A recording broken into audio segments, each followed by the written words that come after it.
And they have a problem when parents hear about a certain book. They have a problem when parents are reaching out. They might say something along the lines of, a parent was heard about this book on social media from a US media outlet, and now they're contacting the school, and we don't even have that book. And even the books that we do have, the parents are not really reading the entire book. And to that I say, if the media in the US or any other country is exposing these books, that's a good thing. And it's a good thing for a parent to go to the school and inquire if that book is there or not. If the book is not there, great. If the book is there, why is it there? And the other thing that parents need to understand in regards to the books is, even if the books are there, you don't need to read the entire book. Just like you don't need to watch an entire movie. If it has an explicit scene, it could be like Franklin the Turtle with a 10-second explicit scene. It could be okay to say that movie is not appropriate for children.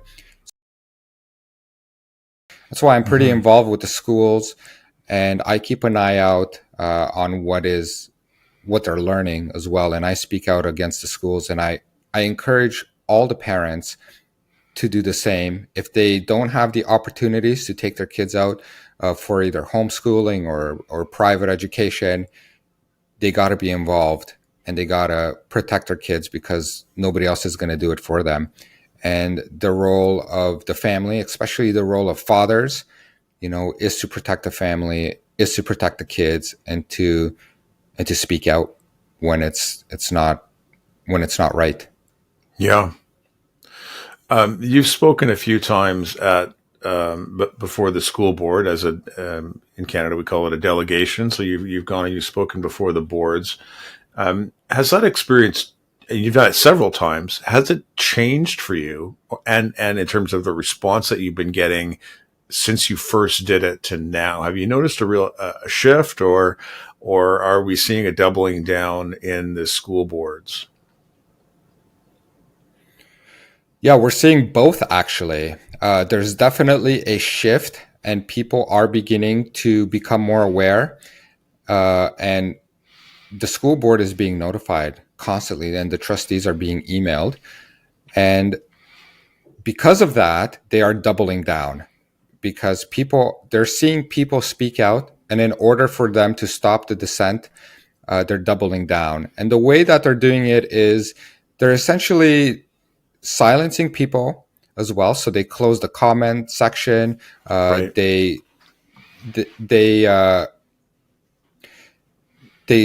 They make things unavailable as well. They're not very transparent.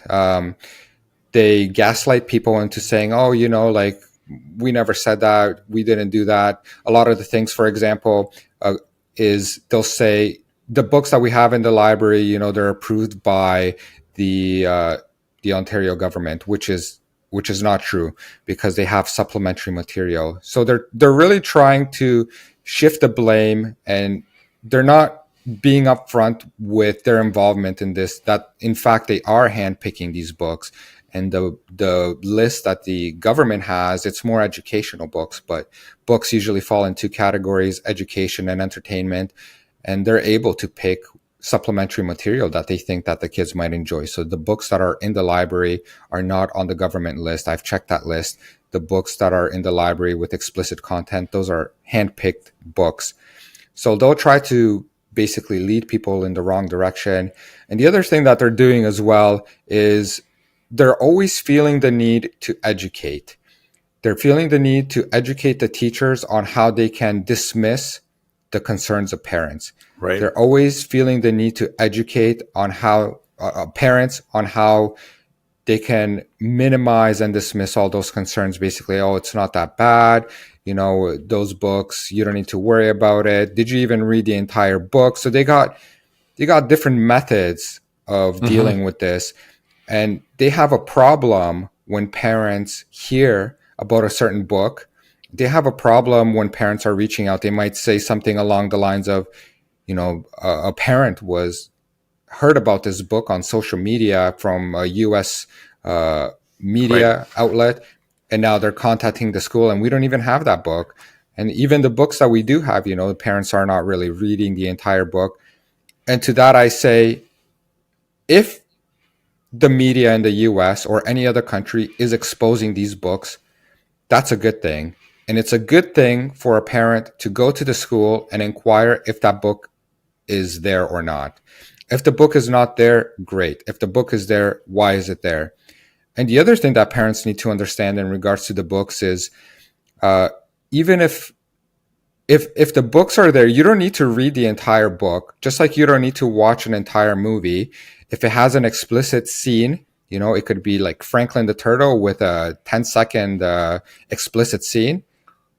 It could be okay to say that movie is not appropriate for children.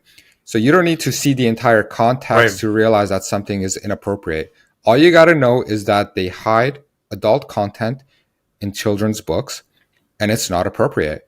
I mean, it could be the most beautiful book ever, and then wham, bam, you got a sex scene in the middle. It's no longer appropriate. It ruined the Right. entire book. It undermined it, and got to go.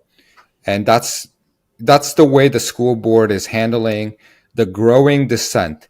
So they're tripling down on this because parents are speaking up, and we got like the Million March protest that happened as well. So it's both, and the reason why they're tripling down is because parents are getting more and more aggravated.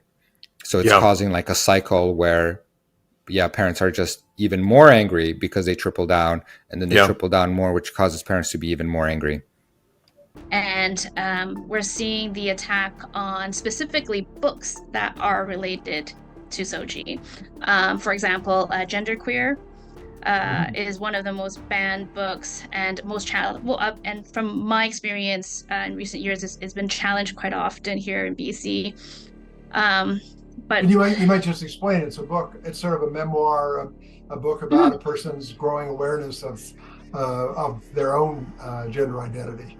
yeah, it's a memoir. It's a graphic novel of a memoir of the author, speaking about their experiences transitioning and figuring out that they're non-binary, and it's visual, obviously, and it shows some of their experiences, how they felt about having a period. Parents are so worried about protecting their children is that they're forgetting that a book is very safe, right? And for us to be able to see ourselves and see value in the things we wonder about, and not have to worry about stepping out into the world to be seeing that. I think that these are topics that parents are not comfortable discussing with their kids.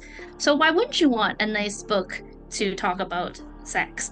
So you don't have to talk about it, because honestly, I mean, who really wants to be telling their kids you need to wear a condom and this and that?